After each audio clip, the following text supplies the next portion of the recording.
Hashtag élève ton blob en France ces dernières semaines. De nombreux élèves ont étudié le blob aux côtés de Thomas Pesquet.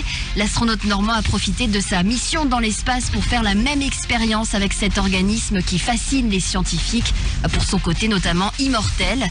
L'objectif était de comparer son comportement dans les salles de classe et en apesanteur. Ces étranges créatures ont débarqué notamment au lycée Colbert de Petit-Quevilly.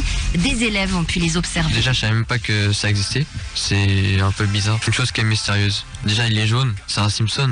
Ou extraterrestre aussi. On dirait des mini-veines qui se déplacent comme un arbre, par exemple. En gros, quand il mange, en fait, il évolue, il devient plus grand. À chaque fois, il fait le double de sa taille. Quand j'ai vu ça, je me suis demandé c'était quoi et on m'a expliqué que c'était vivant et sans cerveau. On dit que normalement il peut pas mourir à part se rendormir. On a fait l'expérience en même temps que Thomas Pesquet pour savoir si par exemple dans l'espace ça fait les mêmes réactions que nous. Je me pose une question, c'est imaginons Thomas Pesquet, je l'aurais mis sur une autre planète. Est-ce qu'il aurait vécu à ce moment-là? Ça grandit que la nuit quand on le voit pas. Chaque jour normalement on prenait une photo. Du coup, on voyait qu'il grandissait au fur et à mesure. J'ai trouvé ça assez beau à voir quand même, parce que ça fait comme si c'était des racines. Ça m'a choqué comment il fait pour vivre. Il n'a pas de cerveau, il arrive à bouger, il arrive à avancer, il arrive à trouver la nourriture.